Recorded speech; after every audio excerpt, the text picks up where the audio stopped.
No, lost my document here. Hold on one second.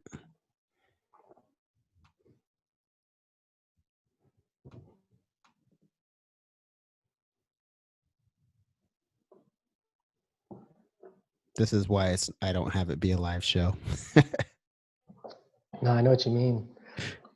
I've been trying to do live videos for a while now, but it's Uh-huh. kind of nice because you don't have to edit them. Yeah, that is nice. All right, here we go. What is up, Fit Pros? I want to welcome you to another episode of the Fit Pro Business Show. Thank you so much for tuning in. This is a brand new series where I'm going to be interviewing in the trenches fitness business owners, and we're going to be learning about their start in the industry, their successes and their struggles in the business, as well as what keeps them motivated. So if you are wanting to move your business forward faster and learn from other business owners that are currently in the trenches doing it, then stay tuned in. Today, I want to welcome Zach Pello to the show. Zach, how's it going?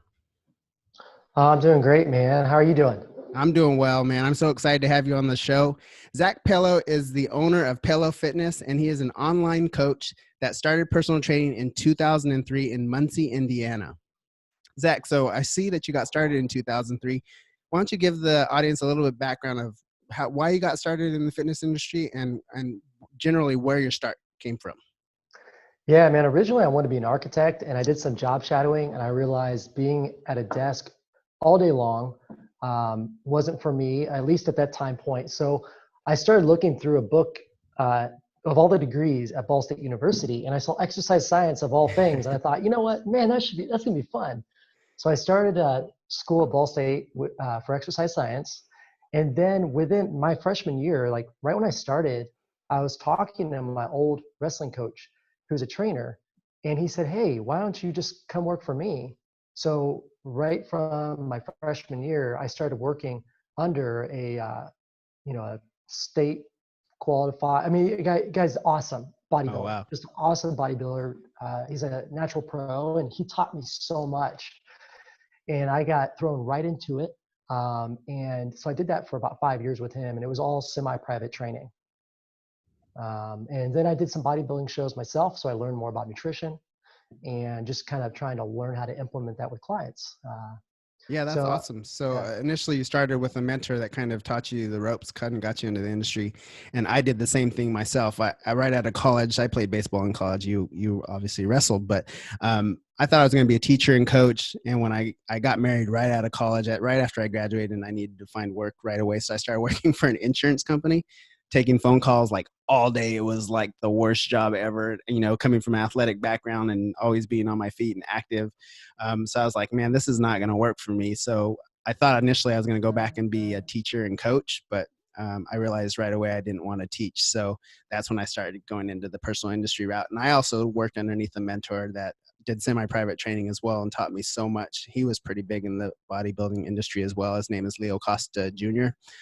He wrote books like Big Beyond Belief, and he's been yeah, around for a really long time. wow. So I learned underneath him, but I think it's the important value of what your story is and my story is that, it's important to find mentors or coaches that are Yeah. going to help mentor you and teach you how to run a business or not run a business, because you can learn from both ways. But I just think it's interesting and I think it's important for other fitness business owners that are looking to either get into the industry or that are currently in industry to find somebody that's doing what you want to do and then also and model it. Absolutely. No, that's a great point. I mean, think of all the things that they kept us from doing that were probably going to be wrong for us. I mean, it's like the fast track to success, Oh really. yeah, absolutely. There's so many ins and outs, and these people, mentors, people that have been doing it for a long time, they've done it all. So I think that really, really made the difference in me getting started. Absolutely. Now you've been in the industry for a long time. What are some of the changes that you've seen and what kind of has gotten you to where you're at now? Yeah. So after I left that gym, I started another gym as a subcontracted employee. So basically, it's kind of running my own business, and I wasn't fed clients. So it took some time to grow my business. But over time, I got to a point where I was doing 40 hours of in-person sessions per week, um, which was great for about a year. Yeah, yeah. I was just like, man, I was there for 12 hours a day. And Yep. I just kept running in like everybody. I was keeping people for years. And the problem is that, you know how it is after someone's been training for a year or two. I mean, they're getting some progress, but they've kind of stopped getting like noticeable Sure, changes. sure. And that was another thing. So I was kind of getting burned out with all the hours, but I was also not seeing the changes I wanted in my clients. And that's when I started to try to strategize, you know, what's the next step? How can I take on new clients? Because I was booked all the time. So it was Hmm. hard to take Right. new clients at that point, right? Right. There's only so many hours in the day where you can actually be in front of somebody training, and how are you you're trying to figure out how you're gonna leverage yourself. Absolutely. And I was a little bit limited at the gym I was at because though I'm subcontracted, they preferred us to keep the same prices. So I couldn't just jack my prices up, which would have helped. Um, so I started dabbling with some online coaching, specifically nutrition, Hmm. um, and things like that. And as soon as I started doing that, I saw that, wow, this is a great opportunity for me to somehow integrate that, not only with online, but also with my current clients to start getting better results because, you know, nutrition is a big part of it. Right. Absolutely. I think it's important, like when you're in business, to try to find ways to leverage yourself and also find ways to increase your revenue, either that by charging more per session, or going from a one-on-one to semi-private, or if you own a facility, bringing in additional staff that you can leverage staff. So you're not trading your hours for dollars; they're trading their hours for dollars. So um, I think it's important to learn how to leverage yourself and find ways to make additional Mhm. revenue. Absolutely. And I think that's the key. You have to be creative with this sometimes. Each situation's different. Because I was in the setting that I was in, I had some limitations just because the gym's rules and stuff, but Right. not a big deal because like, you know, being creative, you can work around it. So I started doing the online. I started implementing it with my in-person clients as well. So it was able to increase my revenue a little bit there. But over time, I decided that I would only take on hybrid clients. So anybody new that came in, they were going to do online nutrition coaching along with the personal training, no matter what. That was like, you know, just something I would never bend on. Right. So that was a way for you to not only have to see them in person in their training session, but leverage your online presence as well, and increase probably your revenue as well. Yeah, exactly. And I had to frame it right to clients and saying like, look, you're going to do one workout with me per week, but I'm going to write up your workout plans for Wednesday, Friday as well on your own. And the goal is here to get you to do this on your own so you don't need me as much. Right. And it allowed you to probably take on quite a few more clients as well, right? Right, correct. Absolutely. That's awesome. Yeah, I think, excuse me, there's been a big push to transitioning businesses from brick and mortar or in person to online. What has been the biggest challenge for you for finding clients online and also just getting them into your system? I think honestly, the biggest part was figuring out like how to get people on sales calls or consult, you know, Hmm. discovery Yeah, yeah. calls, strategy Whatever calls. you want to call them. Yeah, right. Um, but trying to get people onto those calls was huge. And then gaining the confidence to charge something that's so intangible when I was used to selling personal training sessions. Right, Like that was the biggest difference, I feel like, having this shift because people with personal training, they know they're buying sessions. right, right. Whereas people online, you have to sell it as selling a result. Right. And I think ultimately, even when you're selling in person training, you're selling them to an end result. You shouldn't be selling them to a month, 12 sessions a month, 15 sessions a month, or what have you. You should be selling them Yeah. to a result. So, regardless of whether or not, they're doing what they need to do, as long as they're showing up, you're selling them to whatever the end result is. Yeah, exactly. I think it's just that for some reason it seemed easier in person. It was Oh, sure. like Yeah. they felt like they were getting something specific. Um, but then also just the other thing too is I had to figure out a system of just getting more leads. And it seems so challenging for me, but I really settled on some really simple things that I do. Um, you know, I can go over those if you'd Yeah, like. absolutely. What are some of the lead systems that you currently use to drive in those online leads? I mean, I keep it super simple. I reach out right now to 10 people per day. So it's Nice. all just organic. I just reach out, see how people are doing. I have spreadsheets for hot leads, old leads, and leads that don't respond.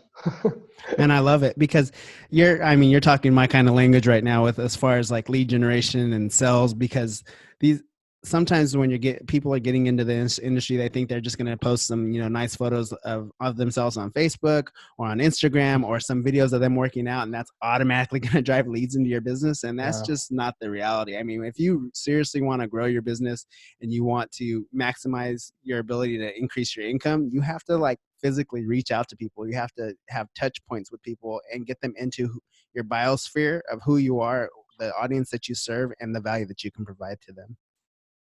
absolutely. And I think you do need to post that content, but you can't do it without also reaching out. And I'm not sure if everyone knows this or not, but when you actually message people, it shows them your stuff more often. So if you're posting content consistently and you start to have conversations, now they're seeing your stuff more often. Nice, because they're engaging with you. So Facebook sees that engagement, and then they increase the amount of times that that person can see you. Exactly.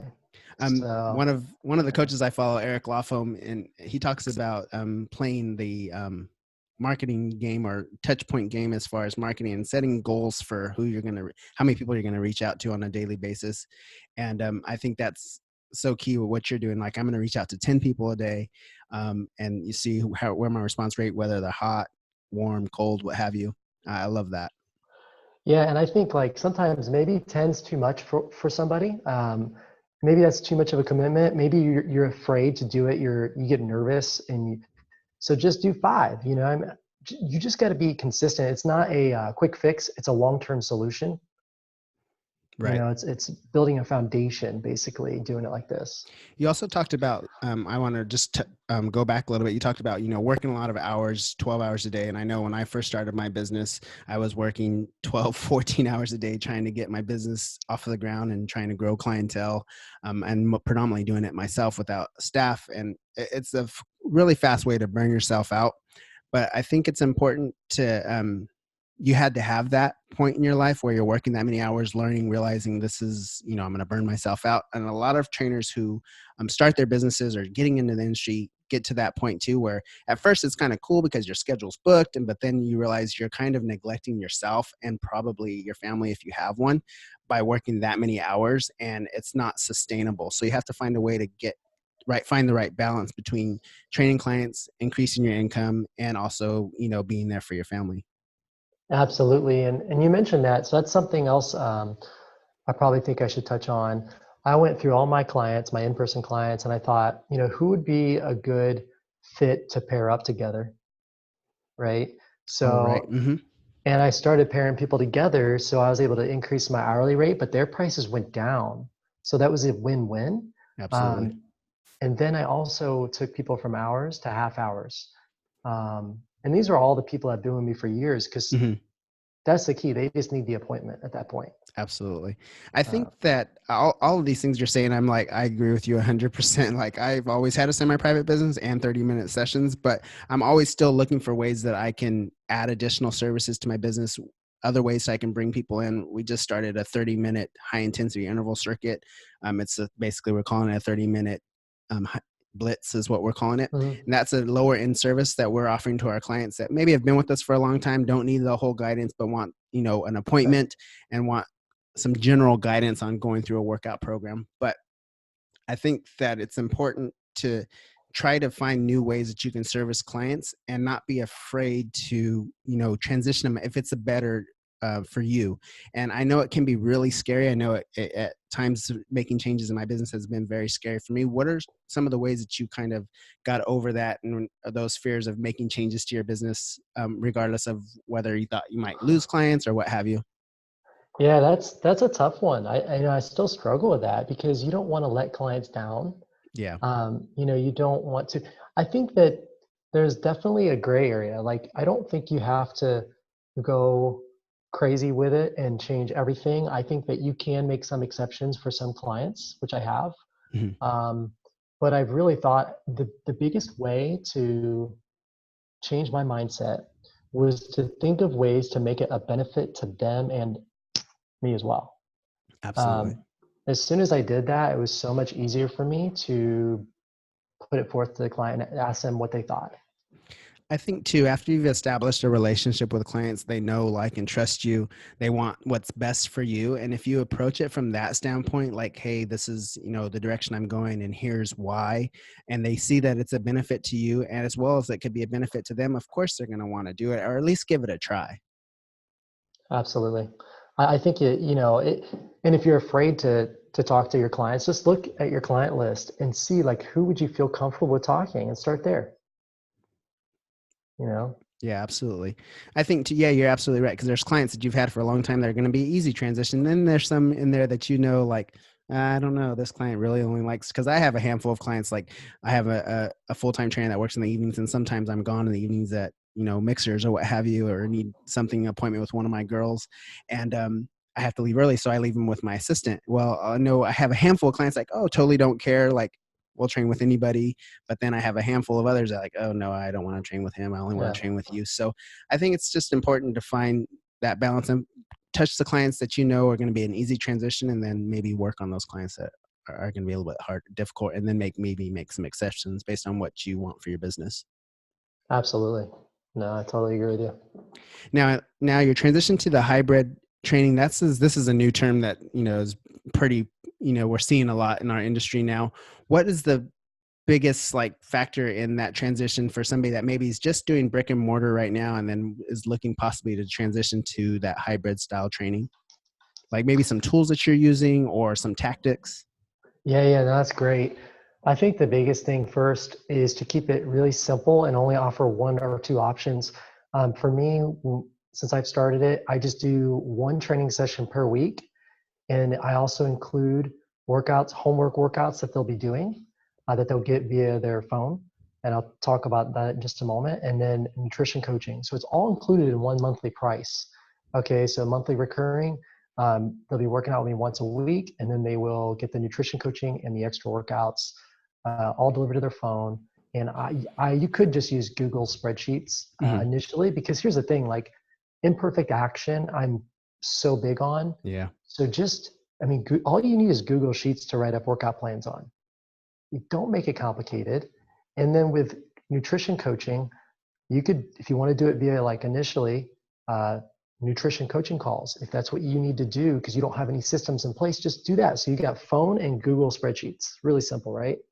Or you do the nutrition coaching through email, like simple enough too, and use the spreadsheets to like show where their goals are and their Yeah. body weight and all that stuff too. Um, but I think, and then obviously just a recurring service, which everybody, if they're running a brick and mortar business, probably already has. Right. I love that imperfect action. You're absolutely right. I think a lot of times when you're trying to look into doing something new, you're looking at all of these different tools, and obviously there's expenses to different tools that you may be trying to use that maybe provide an app or an email service that delivers workouts. It can be overwhelming for somebody that's looking to do that transition. But if you just keep it simple, we all have access to Google Docs. We all have access to our phones for nutritional phone calls. And that's a way for you to actually take imperfect action and just get moving. I love that. Thank you. Yeah, absolutely. I think you can run a lot of people on Google spreadsheets as well. And you can put a folder for each client. You could share the folder to the client. It's really great. Now I transitioned from that and I'm using a different software with an app and all that stuff. But that took me a couple of years to get to that point. Right, right. So now that you've been in this industry for so long, you've made changes, you've seen in person, working 12, 14 hours a day, 10, 12, 14 hours a day. I don't know if you're like me, but, and then now you're transitioning to this hybrid model. So what kind of keeps you motivated to keep making changes to your business and keep, striving for new goals? I think what keeps me motivated, obviously, the biggest motivator is being able to support my kids and my family. Number one, I mean, you've got to have a why. And yeah, my goal is to help my clients. That's my surface level goal. I want to Yeah. get people results. I want to impact their lives. But the real question is, why do I want to do that? It always goes back down to, I want to be able to have the freedom to be able to do the things I want to with my kids and my family Yeah. when I want to. So that's why I'm driving this way. I was thinking about this recently, and I'm like, someone said, "What's your long-term goal?" And I started writing it out. I want to spend time with my kids. I want to be able to do things with them. I want to go to their sports. And I'm like, hold on a second. That's not a long-term goal. I've got to push now. Like Right. that has to happen ASAP.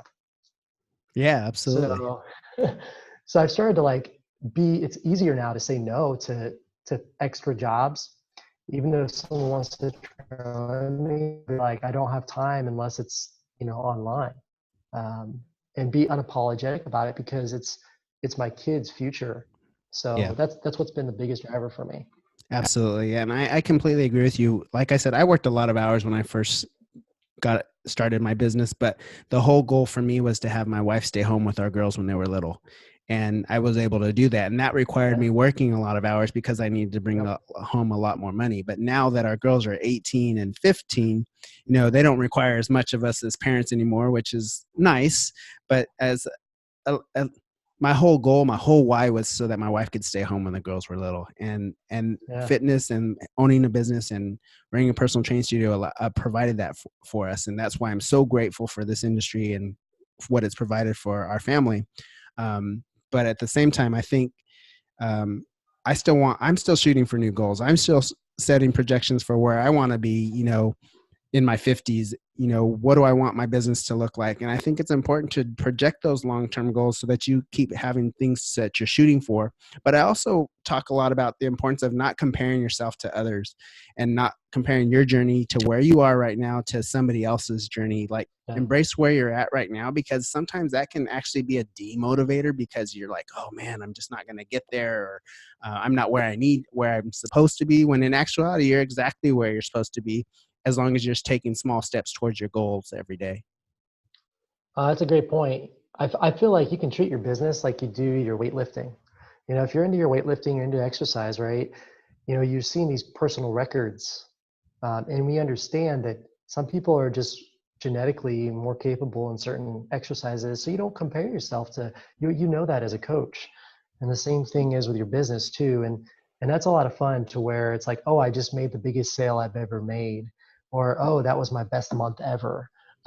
Those things are fun. It's like Yeah, competition with yourself. That's what I get absolutely. off on. Yeah, definitely. I think too, and a lot of us come from an athletic background or a competitive Yep. background, and that's also what drives me in my business, is competing with myself and maybe fictitiously competing with a competitor of mine who's really not a competitor, but in my mind they are. Um, and keeping to improve my business and improve, the amount of income that I bring home, and also, not on a bigger picture, just the amount of impact I can have on my community as well. Absolutely. I always, when I first started, I always wanted to be somebody. But what you just said right there, the last sentence, um, I kept telling myself, I'm supposed to be somebody. I'm supposed to be somebody. And then something happened a couple of years ago, and I realized, you know what? Like, what does that mean? Be someone in the country, or can you be someone in your community? Oh yeah, absolutely. Right? Like, you don't have to, you can have a successful business and impact a lot of lives, and you don't have to be these influencers up there. You know, Right. you can you can really affect a lot of people's lives, and nobody know you out of the state. Um, so I think you have to keep that in mind and remember it's about helping that next person. Absolutely. I think ultimately just continue to provide value to the market that you're trying to serve. When they look at you and you're constantly giving them value in the forms of content and what you're putting out on your website via blog or videos or what have you, if you're constantly giving and giving and giving, it's going to invoke that law of reciprocity. And in return, they're going to want to give you, what for us would be become a client or give you money for you to provide the service that you've shown them you can provide, and ultimately give them what they want as far as results. Absolutely. Now, Zach, is there any last golden nuggets you'd like to leave the audience with? I think that there are a few things, like I said, that have been the most successful for me. Number one is take care of your clients first. That's so important because it's easier to keep a client than it is to get a new client. Absolutely. You do have to post content consistently if you want to continually be noticed and be on top of people's minds. But you do need to reach out to people. You have to have conversations in order to get clients. You can't hope for them to come to you. Right. Um, and lastly, imperfect action. Don't wait for something to be perfect to implement it. Someone else said, I think it was Eric Bach, ready, fire, and then aim. So take action and then adjust. Right. You can always change the software. You can always change, how you approach it, your videos. It doesn't matter, right?